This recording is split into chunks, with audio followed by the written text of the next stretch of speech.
Assalamualaikum warahmatullahi wabarakatuh. Selamat pagi anak-anak semua. Semoga hari ini sehat-sehat, ceria ya.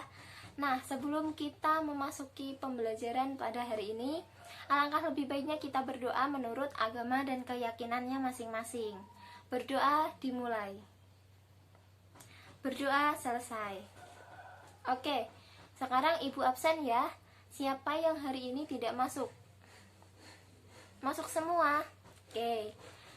Untuk membuktikan masuk semua, mungkin akan ibu hitung ya.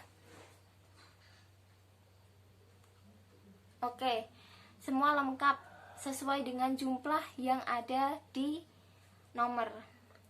Oke, selanjutnya di sini ibu akan membacakan KD dan indikator yang akan kita pelajari pada hari ini. Kita akan mempelajari mengenai puisi rakyat. Nah, puisi rakyat kemarin kan ada beberapa yang sudah dibahas di minggu lalu. Nah, pada hari ini kita akan membahas KD, mengungkapkan gagasan, perasaan, pesan dalam bentuk puisi rakyat secara lisan dan tulis dengan memperhatikan struktur, rima, dan penggunaan bahasa. Nah, kemudian untuk indikatornya itu menulis puisi rakyat dengan memperhatikan pilihan kata, kelengkapan, struktur, dan kaidah puisi rakyat. Yang kedua adalah menyajikan struktur dan gurindam dalam bentuk musikalisasi. Yang terakhir adalah menyajikan pantun dalam bentuk berbalas pantun. Oke, nah sambil kita mengingat materi-materi yang telah ibu ajarkan minggu lalu, mungkin ada yang masih ingat tidak sih? Ayo, bukunya ditutup dulu. Bukunya ditutup. Sekarang ibu tanyakan, apa sih pengertian dari puisi rakyat itu? Ada yang masih ingat tidak? Oke, silakan. Ya, benar sekali. Jadi, puisi rakyat itu adalah kesusastraan yang mempunyai nilai moral tertentu yang berkembang dalam kehidupan masyarakat, yang diturunkan secara turun-menurun, yang diwariskan oleh nenek moyang. Betul sekali. Nah, kemudian apa sih ciri-ciri dari puisi rakyat tersebut? Ada yang paham? Ada yang masih ingat tidak? Oke, silakan. Benar sekali. Jadi, ciri-ciri puisi rakyat itu ada 4. Yang pertama adalah memiliki bentuk yang tetap. Yang kedua adalah terikat dengan jumlah baris per bait. Yang ketiga adalah memiliki pengulangan bunyi akhir. Yang keempat adalah jumlah kata per baris. Nah, kemudian sebagai contoh nih ya, jumlah kata per baris pantun itu ada berapa sih? Ada yang masih ingat nggak ciri-ciri pantun? Oke. Ciri-ciri pantun untuk jumlah kata per baris itu adalah 8 sampai 12 kata. Tapi untuk gurindam itu ada 10 sampai 14 kata. Jadi diingat-ingat ya anak-anak semua, kalau pantun itu 8 sampai 12 kata, kalau gurindam itu ada 10 sampai 14 karena perbedaannya tidak terlalu jauh. Kemudian jenis-jenis puisi rakyat. Ada yang masih ingat tidak? Jenis-jenis puisi rakyat yang sudah kita pelajari kemarin. Ya, benar sekali, pantun. Ada yang masih ingat tidak pengertian dari pantun?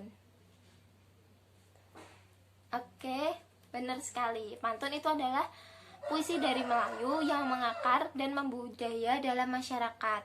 Pantun dikenal dengan banyak nama dari berbagai bahasa Nusantara, yaitu contohnya adalah tonton bahasa Tagalog, tuntun dari bahasa Jawa, dan pantun dari bahasa Toba, yang memiliki arti yang kurang lebih sama, yaitu suatu ucapan yang teratur, terarah, yang mendidik bentuk kesantunan. Nah, kemudian fungsi dari pantun sendiri itu apa sih? Ada yang masih ingat? Oke, jadi fungsi dari pantun sendiri itu tergantung dari pantun tersebut itu ditujukan untuk apa. Kalau misal pantun itu ditujukan untuk hanya sekedar hiburan, hanya sekedar untuk bermain-main, jadi fungsi dari pantun tersebut adalah untuk ditujukan untuk kegembiraan, ditujukan untuk hiburan. Nah, kalau semisal pantun itu ditujukan untuk memberikan pesan, memberikan moral, itu termasuk dengan fungsi pantun memberi nasihat. Karena nilai-nilai pantun, nilai-nilai isi dalam pantun itu adalah berisi nasihat-nasihat yang digunakan untuk orang yang membaca atau mendengarkan pantun tersebut. Itu ya. Kemudian gurindam, ada yang masih ingat tidak ciri-ciri dari gurindam? Iya, benar sekali. Ciri-ciri dari gurindam itu sendiri sama seperti yang telah Ibu jelaskan tadi, yang telah kita ingat tadi, yaitu ciri-ciri gurindam adalah kata-katanya dalam satu baris itu ada 10-14 kata. Nah, kemudian tiap baris dalam rima, dalam ciri-ciri gurindam itu adalah berima AA, BB, CC, DD, dan seterusnya. Kalau misalkan pantun itu adalah bersaja AB-AB, jadi berbeda ya pantun dengan gurindam. Gurindam itu AA, BB, CC, sedangkan pantun itu AB-AB. Nah, kemudian kalau ciri-ciri pantun yang tadi itu ditambah, yaitu 2 kalimat pertama adalah sampiran, 2 kalimat terakhir adalah isi. Jadi isi yang akan disampaikan itu ada dalam kalimat 2 terakhir. Oke, jadi minggu lalu itu kalau nggak salah Ibu suruh mencari contoh puisi dan juga contoh gurindam ya. Oke, sudah dibuat? Sudah dicari? Siap. Terima kasih sudah melaksanakan tugas dari Ibu. Kemudian di sini kalian diminta untuk membuat kelompok. Nah, dalam satu kelompok itu kalau semisal dilihat dari jumlah siswa di kelas ini, satu kelompok itu sekitar 3-4 orang. Oke, 3-4 orang. Nah, kemudian kelompok ini nanti akan melakukan musikalisasi puisi dan juga akan melakukan balas pantun. Nah, untuk musikalisasi puisi yang akan dilakukan itu dilakukan besok. Tapi kalau semisal yang berbalas pantun pada hari ini. Nah, kemudian jika memang waktunya tidak memungkinkan untuk diteruskan, maka akan dilanjutkan pada pertemuan berikutnya. Gitu ya. Mungkin sekarang anak-anak bisa mencari kelompok sendiri sesuai dengan keinginan dari anak-anak. Silakan, saya beri waktu.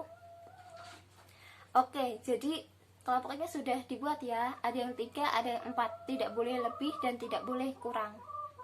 Oke, sudah ya berarti. Nah, di sini kalian diminta untuk membuat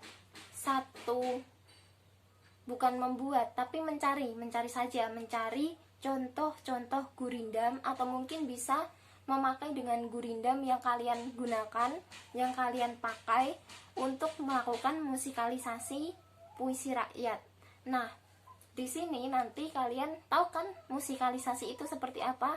Jadi musikalisasi itu adalah pembacaan gurindam atau puisi rakyat. Puisi rakyat yang diambil itu adalah gurindam. Biasanya musikalisasi yang sering digunakan adalah musikalisasi puisi. Hanya saja untuk saat ini karena kita sedang mempelajari puisi rakyat, maka yang digunakan untuk musikalisasi adalah gurindam. Nah, dari gurindam-gurindam yang telah kalian telah cari itu dimusikalisasi, dibuat sebagaimana menariknya untuk dibacakan. Nah, nanti dibacakannya di depan kelas ini ya.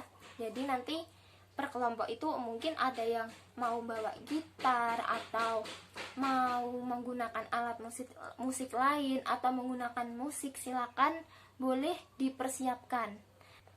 Penilaiannya nanti itu dilihat dari kekompakan kalian, kekompakan dalam satu kelompok tersebut. Kelompok tersebut kompak atau tidak sih?